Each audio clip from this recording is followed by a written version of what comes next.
surge un tema que lo vamos a examinar hoy. Que ustedes han sido víctimas de eso. El desplazamiento forzado. ¿Sí? Que están muy ligados el desplazamiento forzado y la tierra. Porque ¿de dónde sacan a la gente? De la tierra, de sus territorios. Después vamos a ver por qué es eso, ¿no? Que eso tiene una explicación que la tenemos que trabajar. Pero por eso es que el problema de la tierra en Colombia es tan grave. Porque para expulsar, apropiar esa tierra, expulsar a las comunidades, tuvimos que colocarnos en la situación en la que no está ningún otro país de América Latina. Ningún otro país tiene una cifra de población desplazada, de expulsados, como la tiene Colombia. Nosotros tenemos casi 8 millones de personas desplazadas. 8 millones de personas desplazadas. Y entonces imagínense ustedes, y esto también lo vamos a ver con más detalle, que Colombia en algún momento era un país que producía suficientes alimentos. En medio de grandes dificultades, porque no tuvimos reforma agraria y tuvimos muchas dificultades en el campo, pero Colombia tiene un potencial tan grande que aún en esas circunstancias, aún estando en guerra, como hemos estado hace muchos años, Colombia era un país que se autoabastecía. Colombia producía suficientes alimentos de carne, de vegetales, de frutas, de verduras, de tubérculos. Producíamos para abastecernos.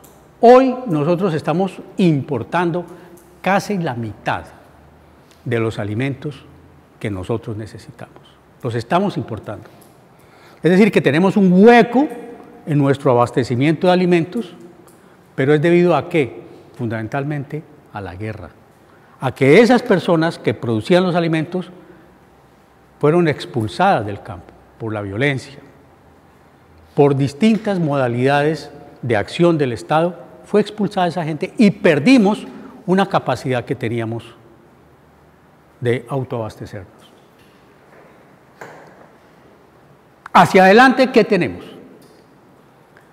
Ustedes saben que no pretendemos volver atrás a donde estábamos en 1960 o en 1980, no, porque precisamente tenemos es que cambiar la sociedad. Y esas condiciones que generaron la expulsión, que generaron la concentración de la tierra, que vamos a ver, que generaron la guerra en últimas, no las podemos repetir. Tenemos que cambiar a fondo la organización de nuestra sociedad.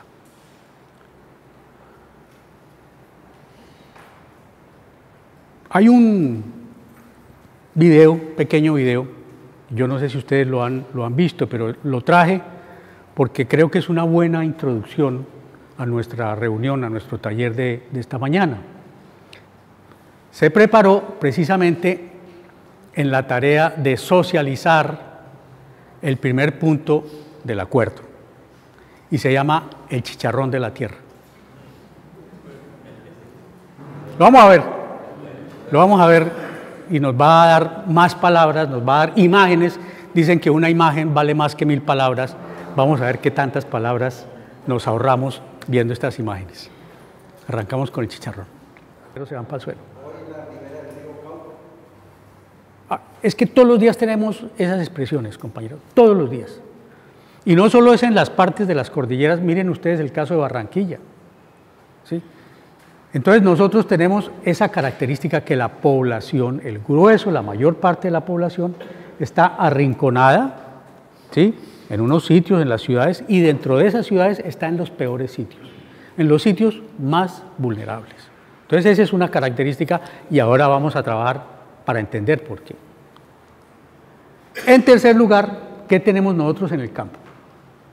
Que hay una pobreza, según las cifras del censo agropecuario, que es una fuente muy importante, que ustedes tienen que comenzar a manejar esas cifras. Si no las manejan, familiarizarse, estudiarlas, trabajarlas, porque con eso es que vamos a trabajar con la gente, ¿sí? No inventándonos carretas, sino con cosas que ya existen, cifras que ya existen.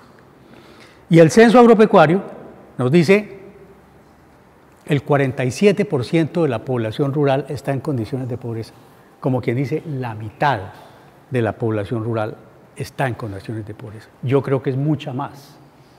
Yo creo que es mucha más.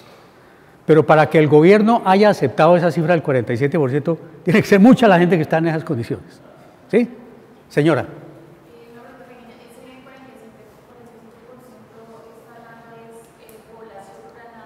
Es la población rural. Solamente la población rural. Fíjense ustedes lo que eso significa. La mitad de la población rural está en condiciones de pobreza y lo que les digo es más esa población, es más la que está en pobreza. Pero por lo menos tenemos esa cifra. Lo que les decía, la vulnerabilidad de los asentamientos rurales y urbanos, llueve y se caen las casas, ¿sí? Porque están mal construidas, pero sobre todo porque están en sitios donde no debía estar la vivienda. Las lomas peladas, las lomas deforestadas, los suelos destruidos, y allá van a dar los pobres, y la llevan, la pagan. Y por último, relacionado con eso, los problemas ambientales, bosques, suelos y aguas. ¿Y con eso qué queremos decir? Ustedes se han dado cuenta de la situación, han escuchado la situación de Santa Marta. Santa Marta está sin agua, al pie del mar, al pie del Magdalena, y está sin agua. Y tantos ríos que le bajan de la Sierra Nevada. Sí, pero que están destruyendo eso. Y no lo están destruyendo los campesinos, porque fíjense ustedes, la ciénaga, ¿quién acabó con la ciénaga? ¿Sí? Señor, después de que arrasaron comunidades de pescadores, que fue el caso, por ejemplo, de Nueva Venecia, en la Ciénaga Grande, porque fueron comunidades masacradas, los han ido sacando de ahí, y las masacres son para eso, para sacar a la gente, para desplazarla, y las tierras, como decía el compañero, están afectadas porque los ríos que bajan, las quebradas que bajan de la Sierra Nevada, están siendo aprovechadas para los cultivos de palma, aceitera y banano. Es decir, a la gente se le quitó el derecho a la... Entonces no es el campesino, no es el campesino el que deseca las ciénagas, no es el campesino el que destruye esos acuíferos que vienen de nuestras montañas, no, es el ansia de ganancias desaforada y sin control. Importante porque la guerra y el desarraigo significa no solamente que la gente la sacan de su territorio, sino que le quitan su identidad. Porque ustedes fíjense que el campesino, ustedes esto lo conocen mejor que nadie, el campesino no está solo, aislado por allá, una casita por allá perdida. No, hay comunidades, la familia, los amigos, esa es la comunidad campesina nuestra. El vigor de nuestro campo, que ustedes lo conocen muy bien, depende de esas comunidades. Que aquí está esta persona con su familia, pero esa familia no está ahí aislada, sino que tiene unos primos, unos amigos. ¿Cómo han sido las colonizaciones nuestras? Eso no es una familia aislada que se va por allá.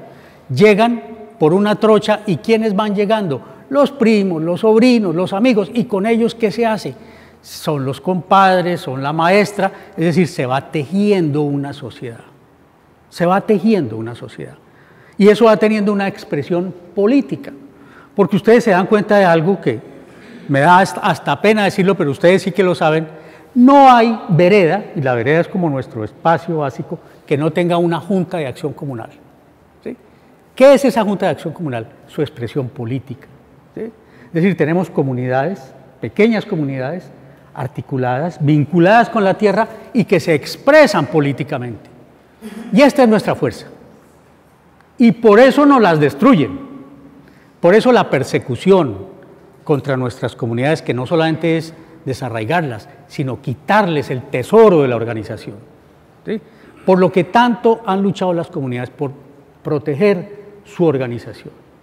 Hay una figura de la que vamos a hablar más adelante, que es la figura de las zonas de reserva campesina, que fundamentalmente son una expresión de organización de una comunidad campesina. Pero no me quiero adelantar. Quería hacer referencia a lo que decía el compañero, que es un aporte muy importante, que no es solamente el tema de la producción, el tema de los suelos, el tema del agua, sino que es la cultura que hace la gente, la cultura. Y tener vínculos es tener cultura, y tener una organización política es tener cultura.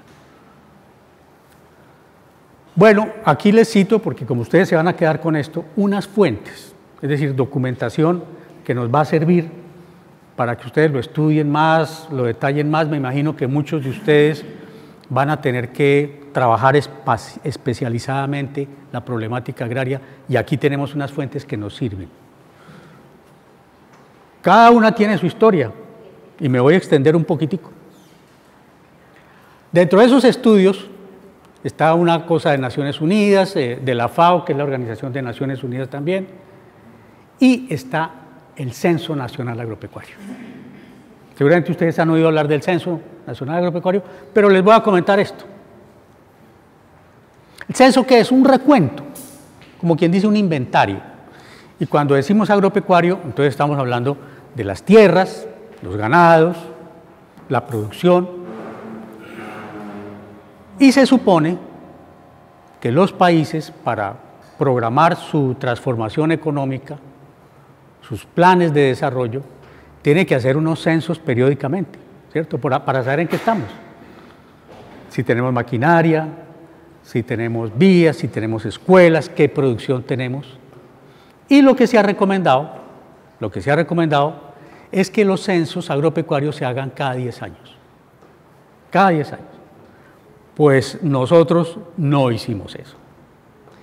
El censo último se hizo en el año 2014. ¿Y saben cuándo se hizo el anterior? En 1970. ¿Sí? Dejamos pasar más de 40 años sin hacer un censo agropecuario. Y cuando se publicó, yo dije, este es el documento más subversivo que tenemos en Colombia. ¿Y por qué subversivo? Porque uno ve los resultados del censo y necesariamente tiene que decir, no, esto hay que cambiarlo. ¿Y después del pacto se hizo el censo? Claro, es decir, pero fíjense ustedes que la gente se da cuenta, la gente se pilla, pero se quiso tener oculta esa información. Por eso nos demoramos más de 40 años en hacer un censo agropecuario. Fíjense ustedes lo que eso significa. Es decir, el Estado quería desconocer el censo. Y no solamente se demoró en hacerlo, sino que se demoró en publicarlo. Pero bueno, ahí lo tenemos. Y lo tenemos para trabajarlo, no es para tener una colección de las publicaciones del censo, no, es para trabajarlo. Para trabajarlo. Bueno, eso sobre los censos. Y hay otra serie de estudios que ustedes podrán ir investigando. Todas estas cosas se consiguen. La idea es que ustedes acopien esa información y la comiencen a trabajar. Siguiente, por favor.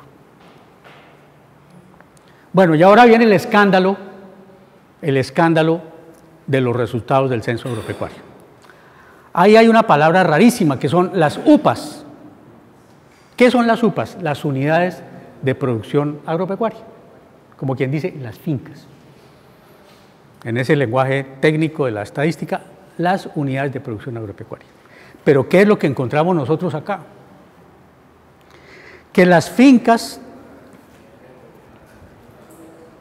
con más de 500 hectáreas,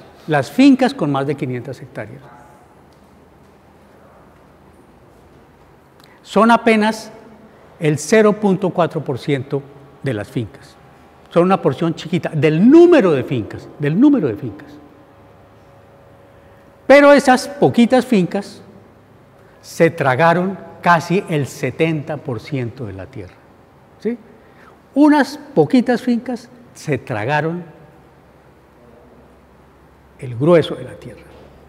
Y llegamos a esta situación en el otro extremo, que las fincas chiquitas, las fincas de menos de 5 hectáreas, la mayor parte, son el 70%, y solamente, fíjense ustedes, solamente tienen el 2.7% de la tierra. ¿Sí ubican ustedes la cosa?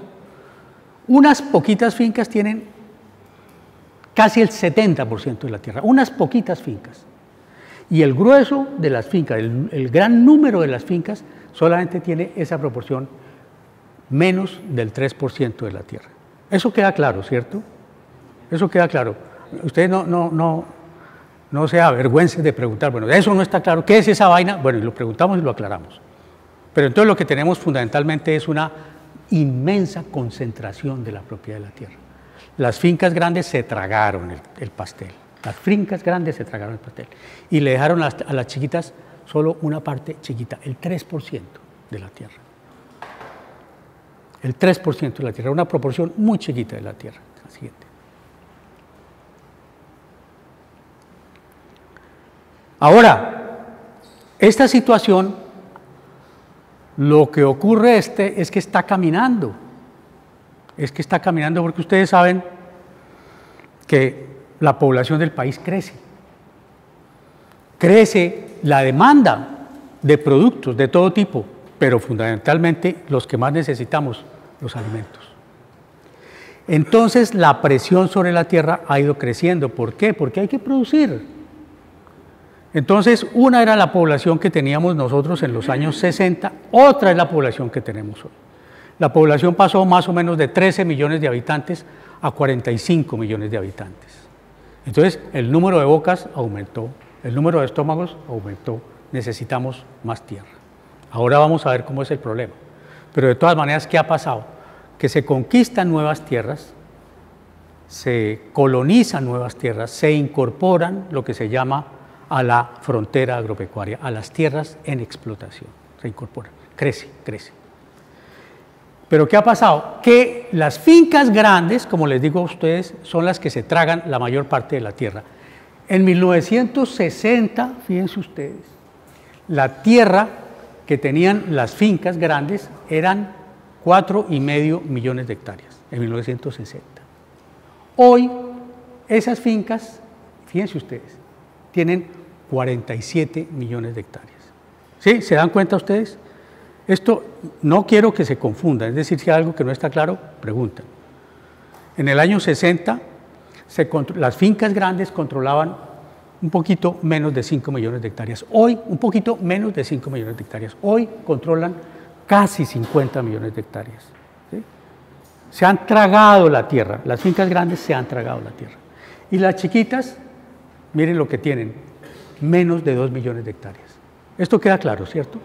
¿Queda claro? Sí. ¿A partir de cuántas hectáreas se considera una finca como latifundio? Más o menos de 500 hectáreas para arriba, pero eso varía. Ahora, ustedes van a la zona cafetera y 500 hectáreas es un fincononón inmenso. En los llanos orientales una finca de 500 hectáreas es una finca mediana, entre mediana y grande. Pero entonces eso depende de las condiciones, ¿no? En la zona cafetera ustedes saben que tenemos tierras muy buenas. Las tierras de la zona cafetera son muy buenas, la composición de los suelos, etc. Hay otras zonas donde la tierra es menos productiva, entonces para poder producir se necesita tener una superficie más grande. Entonces esto varía. Aquí tenemos como unos promedios de lo que es el tamaño de las fincas. La finca de 5 hectáreas de todas maneras es una finca pequeña. En la zona cafetera puede ser una finca buena. Digamos que eso varía de acuerdo con las condiciones, digamos, de los suelos en cada uno de estos espacios. Bueno, sigamos. Esta es una medida que les doy a ustedes que llaman el coeficiente, es un coeficiente, es una medida estadística. En el año 97 esa cifra estaba en el 0,8 y pico, en el 2014 en el 0,9. ¿Eso qué quiere decir? Que esa medición nos indica que entre más cerca esté de 1, más concentrada está la Tierra. Entonces nosotros ya tenemos el 0,9, que es uno de los más altos a nivel mundial. ¿Sí? La medición de la concentración de la Tierra es de las más altas a nivel mundial. Entonces podemos decir que hay, en un determinado país, hay esta distribución, donde hay fincas pequeñas, fincas medianas, muy grandes y excesivamente grandes, los latifundios. Cuando nosotros miramos cuál es la distribución de la tierra, cuánta gente tiene tierra, podemos ver, en algunos casos, que era lo que les decía de Corea o de Japón, que la tierra prácticamente está entre la pequeña y la mediana propiedad.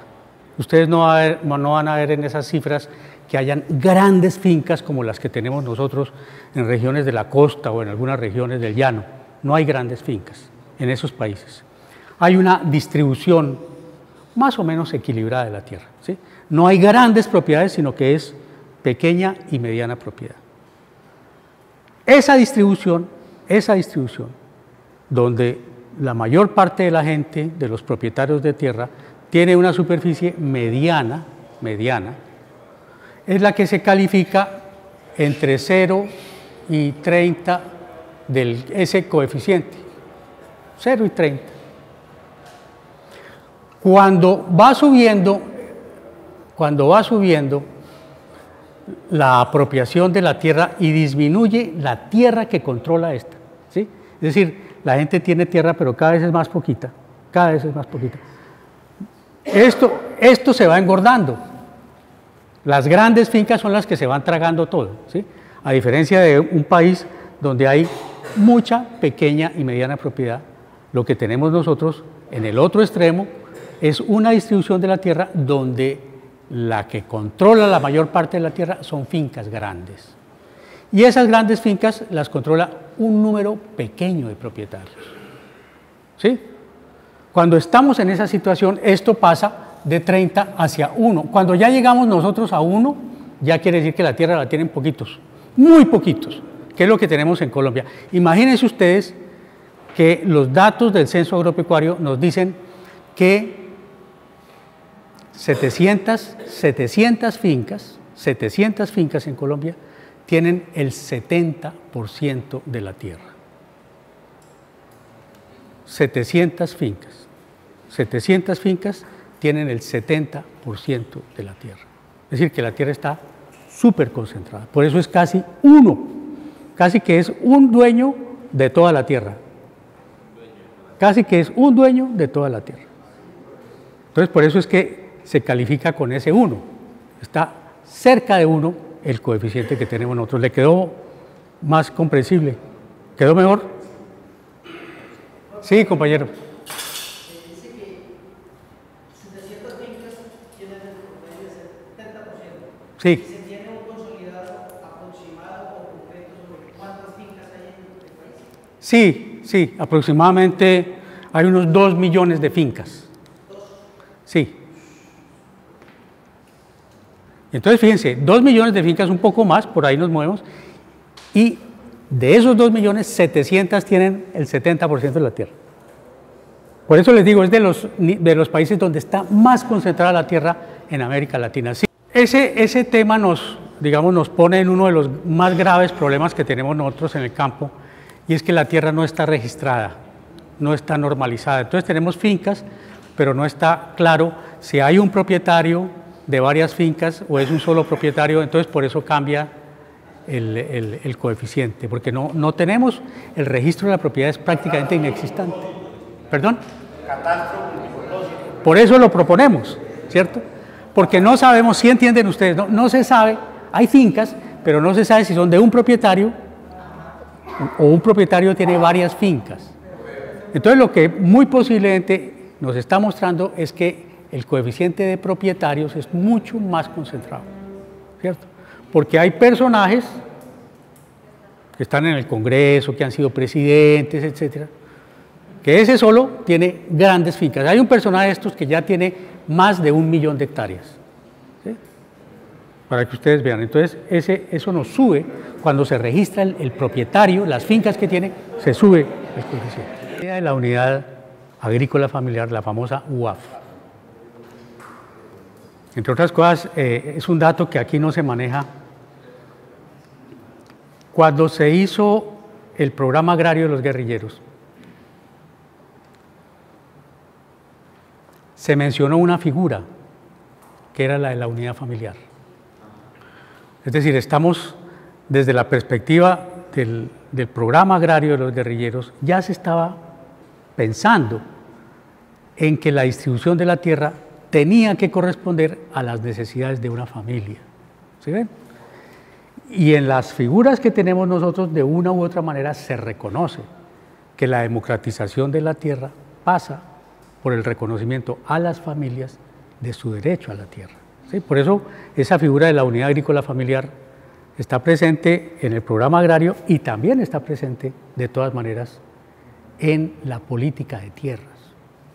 Que eso tenemos que entenderlo, porque esa es una pelea. Hoy lo que se quiere con la nueva ley de tierras es hacer desaparecer la unidad agrícola familiar. ¿Sí? Es decir, pero vamos por partes, como decía el carnicero, vamos por partes. Bueno, y esa estadística tenemos que mejorarla, porque lo que les decía, ni siquiera hay registro de la propiedad, ¿sí? Entonces nosotros tenemos que mejorar esa estadística y no solo tener censos cada 40 años como acá, sino tener la capacidad de que esos censos se hagan con mayor frecuencia. Pero ¿cómo pensamos nosotros hacer eso? ¿Cómo pensamos que sea eso? Que sean las comunidades las que lleven sus estadísticas. Y el aparato nacional central pues va a poner a conversar lo que hacen las comunidades, pero son las comunidades las que conocen la distribución de la tierra, el uso de la tierra en las veredas, porque lo que tenemos nosotros no es muy creíble. Esta es la información que tenemos, pero no es muy creíble. ¿Por qué? Porque precisamente en esconder esa información está buena parte del ejercicio del poder. El que tiene la información tiene el poder. Entonces, por eso es que nosotros tenemos que estudiar estas cifras y ver cómo construimos unas cifras que respondan a la realidad y que respondan a nuestras necesidades. Un país que necesita desarrollar su agricultura, ¿sí? Necesita cifras. Para poder planificar necesitamos tener cifras. Ustedes se dan cuenta de eso. Si vamos a planificar en una vereda, en un municipio, si vamos a meternos en la implementación del punto 1 del acuerdo, tenemos que pensar en los planes. Y no podemos esperar que nos los hagan, tenemos que hacerlos nosotros. Y tenemos que construir un aparato estadístico confiable, creíble. Porque estos datos que les digo yo a ustedes son relativamente creíbles, pero es lo que tenemos. ¿Sí? Estamos en eso.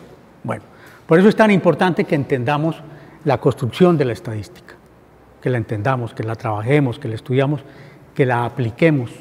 Y eso convertirlo en un instrumento de poder. Las cifras dan poder. Este punto nos conecta directamente con el problema de la tierra. Es lo que hemos llamado la espiral infernal. ¿Qué es eso? Ustedes conocen esa historia. La historia de los colonos. La historia de nuestras frustradas reformas agrarias. Las frustradas reformas agrarias, ¿sí? Que no hemos tenido reforma agraria. Entonces, ¿qué ocurre? Toda esta historia del desplazamiento es una historia en la cual el campesino productor de alimentos es expulsado de una u otra manera. La historia de la colonización es eso, campesinos que han sido expulsados de sus tierras, y eso lo tenemos desde hace muchos años. ¿Y qué hace ese campesino? Hay algunos que en un momento determinado de nuestra historia dejaron la tierra y se fueron para las ciudades. Ese es un caso, y que lo vivimos durante los años de la violencia y ahora recientemente. Pero hay otros campesinos, familias campesinas, que se han ido a colonizar, se han ido a esos baldíos, a esas tierras que no están registradas, a abrir su finca. Tumba monte, lo vamos a ver más adelante, siembra, echa unos pastos, pone la platanera, es decir, hace una colonización. Es una historia, digamos, que forma parte muy profunda de nuestra historia, la colonización. Pero ¿qué ocurre? Que ese campesino, al abrir esa finca, al sembrar la platanera, al sembrar unos pastos, está haciendo un proceso económico, está valorizando esa tierra. ¿Sí? Hoy en día ya hay una mirada crítica sobre eso, porque valorizar es destruir el bosque. No mucho, no mucho. Pero dentro del negocio de la tierra, valorizar es limpiar la tierra para poderla vender o para ser expropiado de esa tierra. Entonces lo que nosotros vemos es que todas nuestras historias de colonizaciones en la costa, en los valles interandinos, en la Amazonia, en la Orinoquia, campesinos que se van, abren la tierra y son expropiados. ¿Sí? Son expropiados de una u otra manera, o porque no tiene recursos para recoger una cosecha. El campesino va y siembra la yuca, siembra el plátano, tiene un ganado, tiene unos marranos, ¿y cómo lo saca si no tiene plata? ¿O cómo cosecha si no tiene con qué pagar jornales? ¿O cómo cosecha si no tiene con qué pagar los costales, lo que sea? Entonces entra aquí el sistema del crédito, se endeuda y se endeuda generalmente con comerciantes, pero detrás del comerciante viene el acaparador de tierras. ¿Sí? Entonces, cuando nosotros vemos ese camino, entendemos por qué esas grandes fincas crecen y crecen y crecen. Lo que les he mostrado, ¿no? Crecen y crecen. No es solamente un retrato, sino que crecen, porque hay detrás quien está interesado en acaparar esas tierras. En acaparar esas tierras. Y ese acaparamiento no solo se produce a través del crédito, de que me prestaron una plata para comprar los costales o para sacar la cosecha, no. La historia nuestra es de violencia. ¿Sí? Una característica de las relaciones de poder en torno a la tierra es la violencia. En Colombia, el crecimiento de las grandes fincas está relacionado directamente con el ejercicio de la violencia. Y esto lo conocen ustedes, el ejercicio de la violencia. El mecanismo de expulsar violentamente, ya sea por el Estado directamente o por gentes al servicio de los grandes propietarios. Esa es la historia que hemos tenido nosotros. Es decir, la apropiación de la tierra, de esa tierra que abrieron, colonizaron, valorizaron los campesinos, de la cual son despojados, va formando parte de las tierras en expansión. Esa pregunta es muy importante por esto, porque está relacionada con el Estado. Como les decía, el Estado es el que supuestamente controla el territorio. El Estado es el que hace la asignación de las tierras, la titulación de las tierras la hace el Estado. Pero aquí, ¿qué ha pasado? Que es un Estado pequeño, y es un Estado pequeño porque así lo han querido, que delega la administración de los territorios en los poderes regionales. Delega esa administración de la tierra en los poderes regionales. Entonces lo que ustedes encuentran, fíjense lo que está pasando hoy con personajes que, el caso de este magistrado Pretel, que ha desarrollado un proceso de apropiación ilegal de tierras, apelando a todas las formas, porque en este caso el paramilitarismo es uno de los instrumentos más importantes en la apropiación de tierras. Se expulsa al campesino. Y esa expulsión del campesino va relacionada con la forma como esos sectores de las élites regionales acceden al Estado. Tal vez ustedes recuerdan lo que fue la historia del INCODER, que fue el instituto que sucedió al Instituto de la Reforma Agraria, donde se apropiaron del INCODER personas vinculadas al paramilitarismo y desaparecían inclusive las escrituras. Se producían englobes de tierras que habían sido asignadas por reforma agraria y en un instituto del Estado se creaban falsas escrituras, ¿sí? Una falsa posesión. Sí, la venta forzada, pero también sirvió el haber controlado esta institución con gente allegada al Estado, vinculada al tema del paramilitarismo.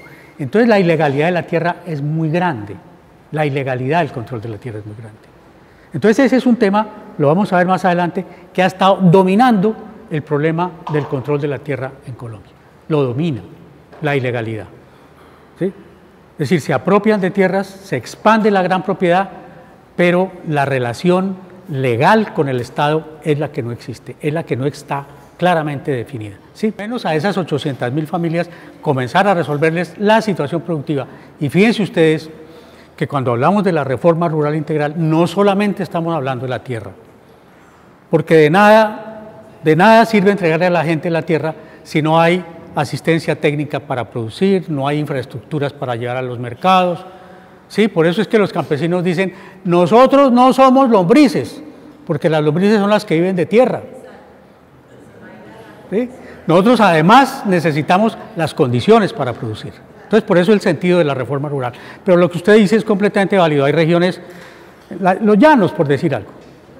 En los llanos, lo que les decía, tener 500 hectáreas en una de esas no es tan importante. No es suficiente, porque si usted va a tener ganadería, no le da. En otras regiones sí. Entonces, eso va a depender de la organización regional, de una palabra que ustedes han oído hablar, el ordenamiento territorial. Pero sobre él se viene el gran concentrador de la propiedad. Entonces lo que tenemos nosotros es ese proceso. Entonces hablamos del colono que llega a colonizar, pero luego viene el conflicto y lo sacan. Y al sacarlo, ¿qué le toca hacer? Migrar. Entonces lo que nosotros, ustedes, algunos compañeros hablan, por ejemplo, del Valle del Cauca, hablamos del Tolima, hablamos del Meta, hablamos de la costa. Ustedes ven ese desplazamiento, el campesino empujado para abrir tierras, pero él no se puede quedar en esas tierras, es expropiado sistemáticamente de esas tierras, y así se va formando esa gran unidad, esa gran finca, la gran unidad de producción, que es la que se traga la tierra, ¿sí? Y el campesino desplazado, pero desplazado en dos sentidos: abriendo nuevas tierras, y por otra parte, en la medida en que pierde la tierra por la violencia, ¿en qué se convierte?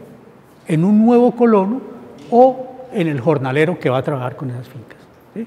Es un proceso sistemático de expropiación del trabajo campesino. Así es que se ha formado esto. Bueno, ¿sí? Vamos a seguir con la siguiente. Nos vamos a meter ya en mayor detalle de la información del censo agropecuario. Porque el problema, como les decía yo a ustedes y como nos lo mostraba el video, no es solamente la apropiación de la tierra. ¿Para qué se apropia la tierra? ¿Para qué se apropia la tierra? Y entonces aquí comenzamos a ver una realidad muy dramática, que la tierra se apropia no para aprovecharla desde el punto de vista productivo, sino que lo que tenemos nosotros es una apropiación especulativa de la tierra. La tierra se va concentrando, pero no es para ponerla a producir, sino para ponerla a valorizarse, a valorizarse. Entonces encontramos que el último censo nos registra que el 80% de las tierras están ocupadas por praderas. ¿Se acuerdan lo que veíamos en el chicharrón? Que las vacas son las más cómodas del mundo. Las vacas aquí en Colombia tienen una proporción de 1 hectárea por cabeza de ganado. Mientras tenemos países como el caso de Holanda, donde gracias a un desarrollo tecnológico, la intensidad de la explotación ganadera puede tener 4 y 5 cabezas por hectárea. Nosotros tenemos 1 cabeza por hectárea. Pero fíjense ustedes, lo vamos a ver ahora, que es una ganadería atrasada, profundamente atrasada. No tenemos una ganadería tecnificada, ¿sí?, que podíamos tener una ganadería tecnificada, sino es una ganadería en la cual el ganado sirve para controlar la tierra, ¿sí? El ganado se convierte en una especie de instrumento de control de la tierra. No es para aprovecharla, sino es un instrumento de control de la tierra. Fíjense la tragedia a lo que hemos ido llegando nosotros, que en pastos está el 80% de la tierra que podía ser aprovechada en agricultura. En infraestructura una porción muy pequeña, y la parte agrícola es una proporción aún más pequeña. Nosotros tenemos menos de 8 millones de hectáreas aprovechadas en agricultura, y cada vez tenemos menos tierras aprovechadas en agricultura. La siguiente, por favor. Bueno, y empezamos con los mapas. Me interesa mucho que ustedes vean los mapas, porque el mapa le ayuda a uno mucho como a entender las realidades. Yo no sé si los colores son lo suficientemente claros para que ustedes detallen, pero lo que queremos representar aquí es que tenemos 2 colores dominantes en términos de la propiedad. Este, que es como un color ladrillo, que son los municipios donde predomina el minifundio. Donde predomina el minifundio. Y estos de color violeta son donde predomina la gran propiedad, el latifundio. Bueno, con ese dático nos metemos al mapa. Y entonces vemos aquí las manchas color violeta. Y ustedes ya saben dónde están esas manchas, ¿sí? Aquí vemos, esto es lo que se llama el piedemonte: Meta, Arauca, Casanare, Bichada, el piedemonte. Tierras de buena calidad. Ven también aquí lo que se llaman valles interandinos, el Valle del Cauca, por ejemplo, ¿sí? Son áreas que tienen tierras muy buenas. En el caso de los valles, ¿por qué? Porque las lluvias hacen bajar los componentes que hacen a los suelos productivos, ¿sí? Son suelos formados por el lavado de las cordilleras. Y también encontramos la costa caribe, ¿sí? Las sabanas del Caribe. Entonces fíjense que ahí predominan los latifundios en las tierras de mejor calidad. ¿Los campesinos dónde están? Aquí, en las lomas. En las lomas. ¿Se acuerdan que decíamos que la tragedia, no solo a nivel rural, sino también urbano, de la ubicación del asentamiento de la mayor parte de la población? En las lomas que han sido deforestadas, en suelos que se están perdiendo. El campesino está acá. Lo que hace el campesino de todas maneras es algo heroico, mantenerse en suelos que ya están degradados. Siguiente, por favor. Aquí ya vemos más claramente el problema de la apropiación y el uso de la tierra. ¿Recuerdan el mapa pasado? Veíamos que las sabanas del Caribe, tierras muy buenas, los valles interandinos y el piedemonte, donde están las mejores tierras del país. ¿Y qué tenemos ahí? Ganadería. ¿Sí? Las mejores tierras del país están ocupadas en ganadería, que es lo que insiste el censo agropecuario en mostrarnos. Gran concentración de la tierra, pero no para usarla productivamente, sino para tenerla ocupada con ganaderías. Esto quiero que lo tengan bien presente porque ese es el mapa del uso de la tierra en Colombia. ¿Sí? Por eso estamos importando comida. Porque la tierra que nosotros tendríamos para la producción agrícola está dedicada a las vacas. ¿Sí? Las vacas tienen más tierra que los campesinos. ¿Perdón? Bueno, y lo que les decía, ¿qué tipo de explotación ganadera es la que tenemos nosotros? Lo que se llama pastoreo extensivo, es decir, cosecha de ganado. Fincas donde no está tecnificada la ganadería. Fíjense la proporción tan grande. El 61% de las fincas ganaderas son fincas atrasadas. ¿Sí? Por eso tenemos todos esos problemas de aftosa y todas esas dificultades que tenemos nosotros con nuestra ganadería. Por lo que les decía, el ganado no es para tener un desarrollo productivo, sino para ocupar la tierra. Y fincas en confinamiento, es decir, donde el ganado está recogido, donde está tecnificado, fíjense la proporción, solamente el 1%. Tenemos el 60% más este 28%, que son las fincas atrasadas, llamémoslas atrasadas. Y fíjense ustedes que esto tiene mucha relación, ustedes que tienen una sensibilidad política, ¿qué es nuestro gremio ganadero? ¿Es un gremio que impulsa la modernidad del país? ¿Qué piensan ustedes? No, ustedes, es decir, ustedes lo que ven, lo que encuentran en el gremio ganadero, yo no digo que todos los ganaderos, pero sí podemos decir que quienes tienen el poder en el gremio ganadero no son expresiones, digamos, de una búsqueda de la modernidad, de la democratización del país, sino que tratan de mantener esto en condiciones de atraso muy fuertes, apelando inclusive a las formas de violencia que nosotros conocemos. Es decir, cuando ustedes miran en términos políticos, aquí no nos echamos mentiras, ¿dónde está el soporte del paramilitarismo? ¿Dónde está el soporte del paramilitarismo? En gran parte en esos sectores. ¿Sí? Y entonces, lo que nosotros, sin forzarnos la cabeza, nos damos cuenta es que el atraso productivo representa también la defensa del atraso político. La siguiente, por favor.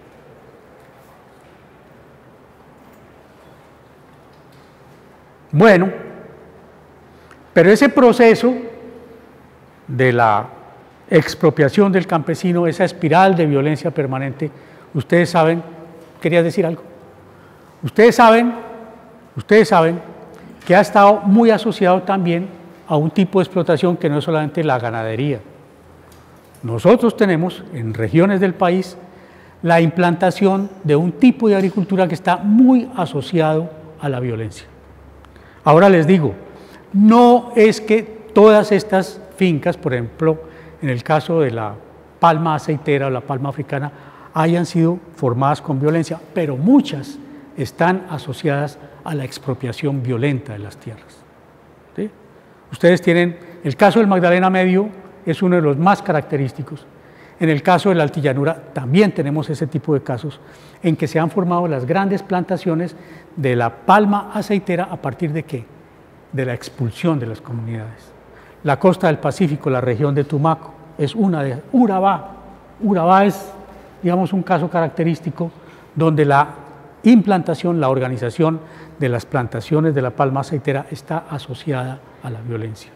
Entonces lo que tenemos nosotros es que se va configurando una agricultura que está orientada es a la producción para la exportación. Ojo, inicialmente está orientada a la exportación. Es decir, nosotros estamos embarcados en la producción del aceite de palma, supuestamente dentro de esa ola que se fue formando con los precios del petróleo para generar biocombustibles. Entonces la idea era que Colombia, por sus condiciones climáticas y de suelos, era un país adecuado para los biocombustibles. Entonces viene el ansia por las tierras y se ocupan las tierras para la siembra de la palma africana. Pero ¿qué pasa? Y aquí los pongo a ustedes a reflexionar en este sentido.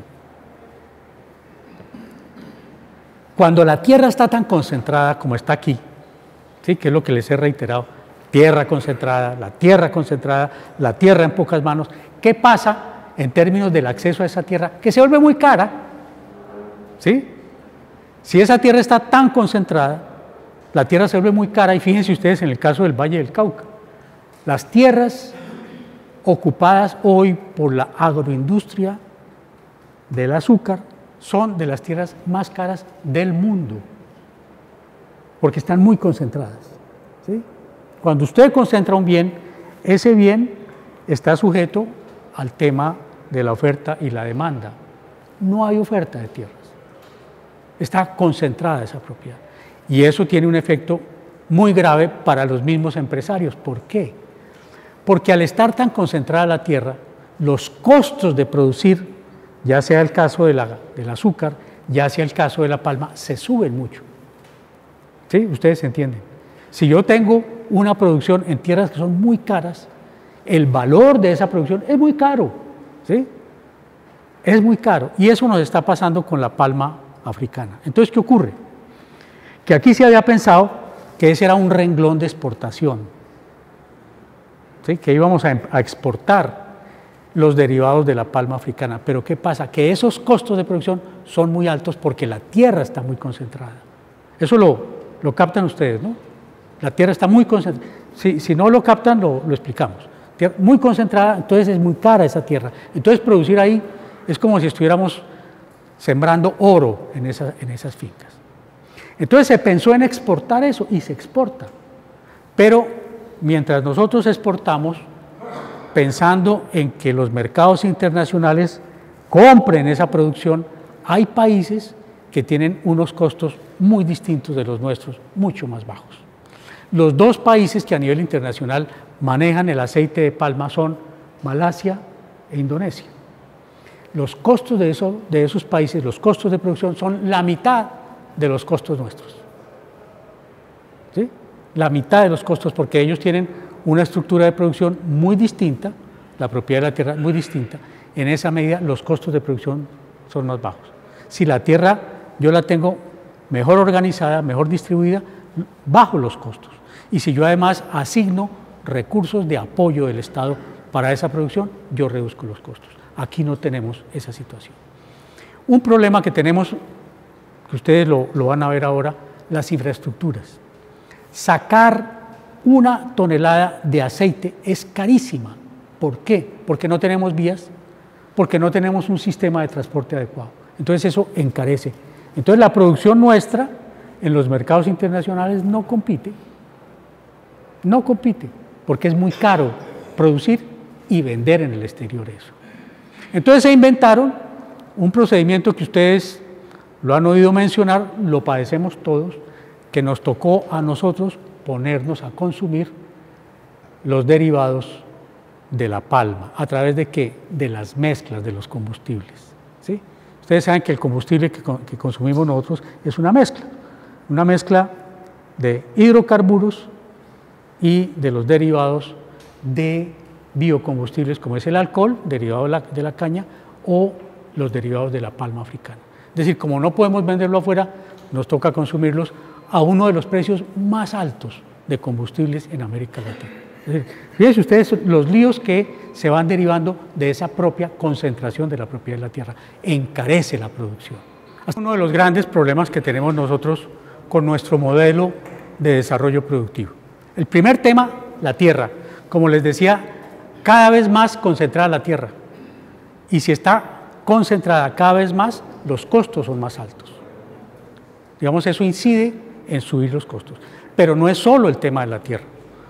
Porque ustedes saben que la tierra no es el único factor para la producción de estos bienes. Hay una tecnología, ¿cierto? Los costos de la tecnología. Les hablé del transporte. Entonces, la tierra, el transporte, la tecnología también costa. ¿Y por qué costa? ¿Por qué los costos de la tecnología? Porque no la tenemos nosotros, ¿sí? Colombia es un país que, a pesar de la propaganda que se hace, no ha desarrollado ni ciencia ni tecnología para la agricultura, ¿sí?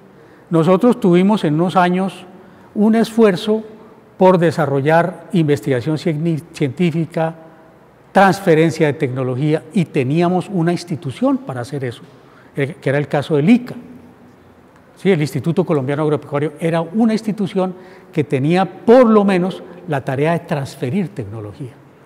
Teníamos en las universidades una cierta capacidad de desarrollar investigación. Pero fíjense ustedes que nosotros, por lo que hemos ido pasando, es por un desmantelamiento de nuestra capacidad científica.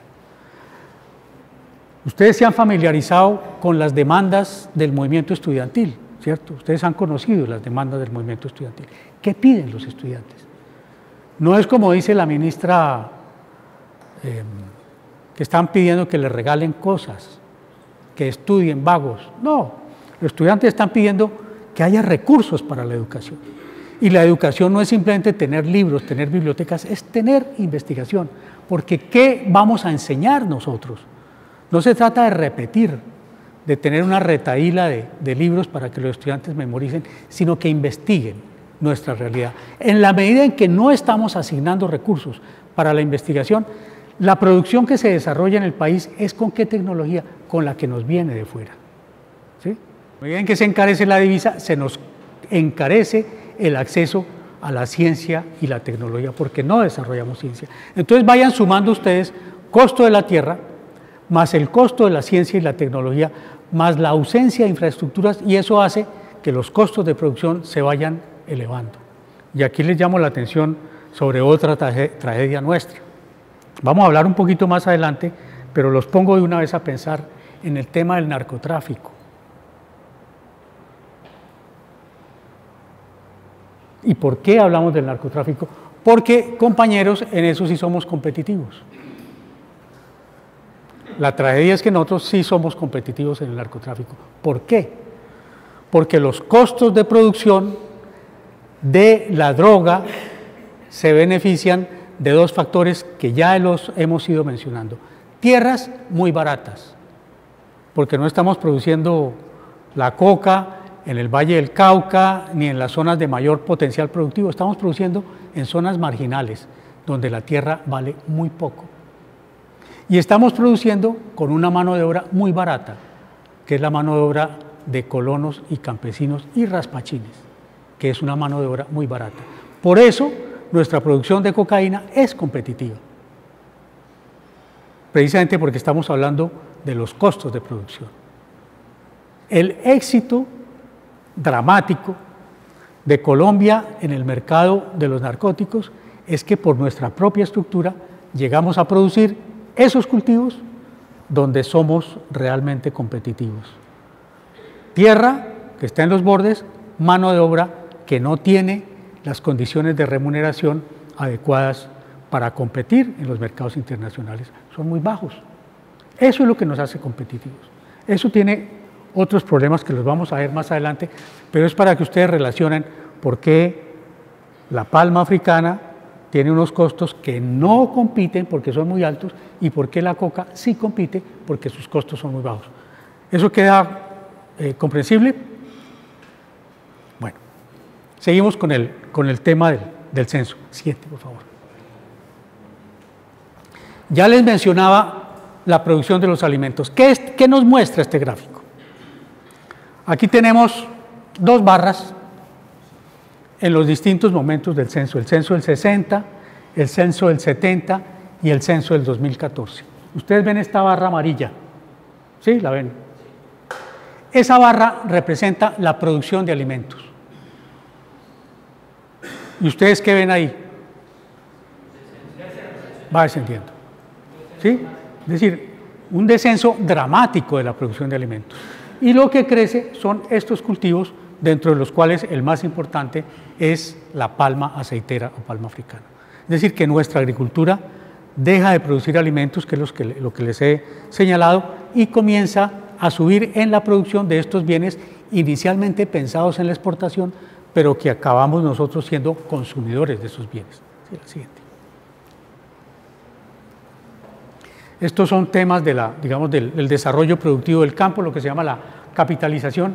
La mayor parte de las fincas, de las unidades de producción, carecen de tecnología.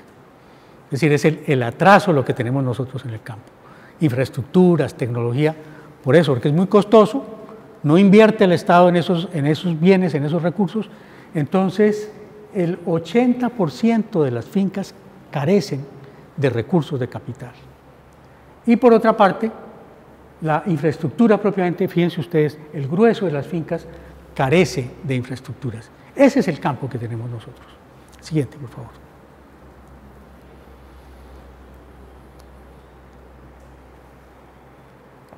Esto también es un resultado del ciclo económico. Ustedes saben que en los años 90 se inicia lo que se llamó la apertura económica. ¿Sí? Pero esa apertura económica no era simplemente que nosotros nos abriéramos a los mercados internacionales. Esa apertura económica significó que estábamos entrando en lo que se ha llamado el modelo neoliberal. Un modelo que se caracteriza fundamentalmente por la reducción del papel del Estado. El proceso de la privatización de las funciones estratégicas que había tenido el Estado, que son, entre otras cosas, la asistencia técnica, pero también funciones claves como la educación y como la salud. Es decir, el Estado comienza a retroceder. Y esto se ve en el campo. Es el momento, en los años 90, en el que se desmonta una institucionalidad que teníamos nosotros, mala o buena, pero teníamos una institucionalidad. Yo les hablaba a ustedes, por ejemplo, del Instituto Colombiano Agropecuario, que fue una institución que se generó para producir ajustes en la tecnología, oferta tecnológica. Y como vamos a ver, esa producción tecnológica que tuvimos nosotros permitió que en medio de las dificultades tuviéramos oferta de alimentos para ser autosuficientes, que fue lo que perdimos. Porque eso no se hace solamente con la tierra, se hace con la asistencia técnica, se hace con el crédito, se hace con las infraestructuras. Eso lo perdimos. Nosotros vamos de para atrás. Entonces lo que tenemos es precisamente que el tema de la asistencia técnica solamente la está recibiendo el 9% de los productores. Vale.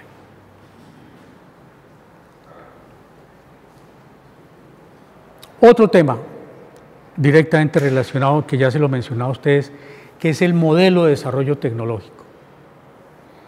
En Colombia y en otros países se implantó lo que se llama la Revolución Verde. ¿Ustedes han oído hablar de la Revolución Verde? ¿Qué se ha llamado la Revolución Verde? La Revolución Verde es un conjunto de técnicas y tecnologías aplicados a la agricultura y la producción pecuaria. ¿Qué es eso? La aplicación de conocimientos, de prácticas de ciencia y tecnología sobre el potencial productivo de la naturaleza, ya sean cultivos, ya sean especies pecuarias, el mejoramiento de la genética. ¿Sí? Nosotros estamos preocupados por ese tema, porque ese mejoramiento de la genética está significando una serie de riesgos. Es decir, se está incidiendo sobre el contenido genético de las variedades y nosotros estamos ante un riesgo que no lo sabemos estimar. Cuando ustedes oyen hablar de los transgénicos, estamos hablando de uno de los resultados de la Revolución Verde. Es un avance en la ciencia, es decir, haber llegado a la genética misma de las plantas y de los animales para modificarlo, para incidir en eso. Entonces ustedes tienen lo que estamos comiendo hoy en día. Tomates y otras frutas cuya composición genética ha sido modificada. ¿Para qué? Para lograr, por ejemplo, cosas interesantes, como es que resistan el ataque de determinadas plagas, como es que resistan cambios en las condiciones térmicas, climáticas. Una variedad de tomate o de papa que aguanta cambios de temperatura sin agotarse, como pasaba con las variedades tradicionales. Es decir, es un mejoramiento genético. Pero ¿qué pasa? Que usted toca uno de esos elementos de la composición genética de una de estas especies, toca uno y desencadena una serie de cambios que no los controla. ¿Sí? Por eso a veces las caricaturas que lo ponen a uno saliéndole raíces de las orejas, ¿sí? Que es una caricatura, pero que en realidad lo que está mostrando es los riesgos que puede tener la biotecnología. La incorporación de elementos químicos. Fíjense ustedes el tema del glifosato. ¿El glifosato para qué se usa? Inicialmente no se utilizaba, no estaba pensado en los términos en que se está utilizando en este momento. El glifosato, en el caso de la caña de azúcar, por ejemplo, ¿qué hace? Eleva la cantidad de sacarosa que está presente en los jugos de la caña, eleva la cantidad de sacarosa. Es decir, que en un tiempo más breve usted obtiene una mayor producción de azúcar de esa caña de azúcar que ha sido afectada con el glifosato. Pero esas capacidades del glifosato también se extienden a otros campos, como es la destrucción de determinadas, entre comillas, malezas, ¿sí? Es decir, la caña lo aguanta, pero otras especies vegetales que generalmente se asocian a la caña no la aguantan. Y eso ha sido aplicado selectivamente al tema de los cultivos de hoja de coca, ¿sí? Porque afecta a los cultivos de hoja de coca, ¿sí? Entonces la biotecnología tiene muchos usos.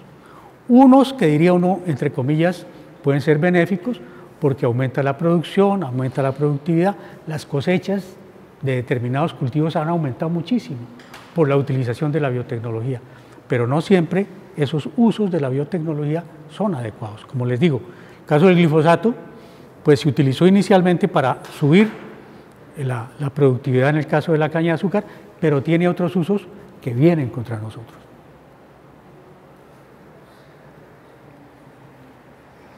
En los años 60 comienza un desarrollo muy fuerte de la biotecnología.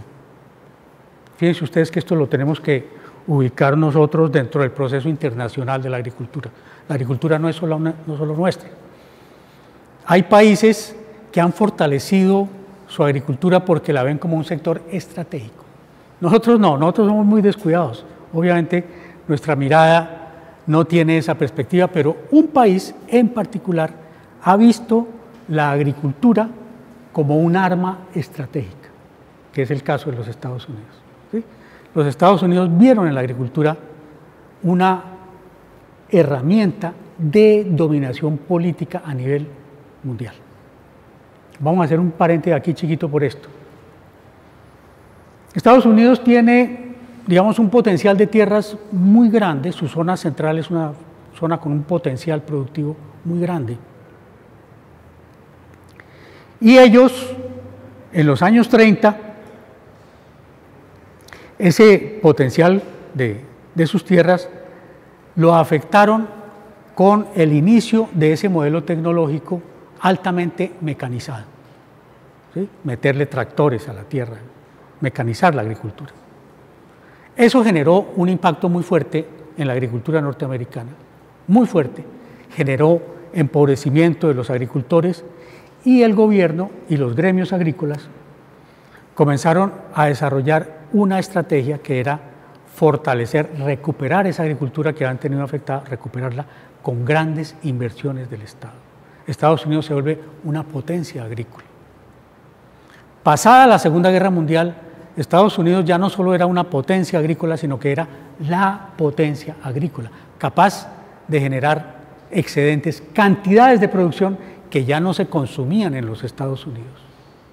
Y ellos se dan cuenta, pasada la guerra, que tener esos excedentes, tener grandes volúmenes de producción, era una herramienta de control político.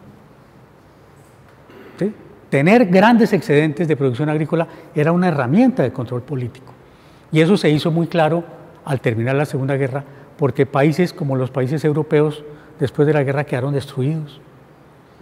Entonces ellos controlaban los alimentos que podían significar o que esos países se recuperaran o que no se recuperaran. Y se comienzan a utilizar los excedentes agrícolas como un arma política.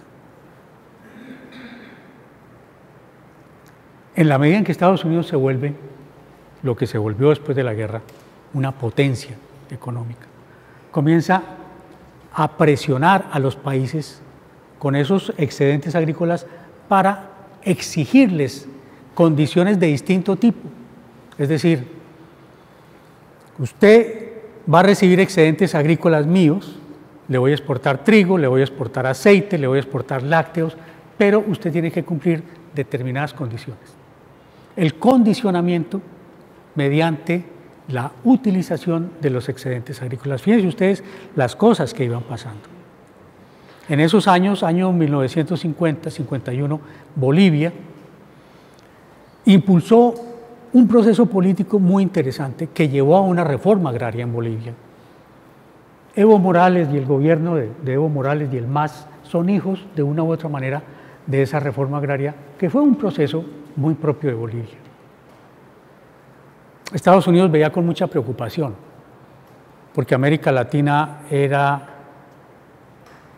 un espacio en el que Estados Unidos quería incidir, pero se estaba rebelando contra los Estados Unidos. El primer caso fue Bolivia, después ustedes tienen el caso de Guatemala. En Guatemala hay un proceso político muy interesante que lo dirige el coronel Jacobo Arbenz, que expropia las grandes plantaciones de la United Fruit Company. Estados Unidos ve que América Latina no es un continente sumiso. En una década que termina precisamente con la Revolución Cubana, uno de cuyos resultados es la reforma agraria, y dentro de esa reforma agraria la expropiación, eso que quieren reversar ahora otra vez, la expropiación de las grandes plantaciones que tenían corporaciones transnacionales, sobre todo norteamericanas, la United Fruit Company, en Cuba. Entonces Estados Unidos ve ante ese riesgo, ve cómo puede utilizar los excedentes agrícolas. ¿Hasta ahí se entiende el papel de los excedentes agrícolas? Es decir, tenemos una gran producción, le hemos metido ciencia, tecnología, plata a nuestra agricultura. Esa agricultura produce mucho gracias a estas tecnologías y se vuelve un arma de control. En Bolivia, ¿qué ocurre? A Estados Unidos le preocupa el posicionamiento político del nuevo gobierno en Bolivia. ¿Y qué hace? Ofrece excedentes agrícolas, harina de trigo. ¿Y qué pasa con la oferta de la harina de trigo?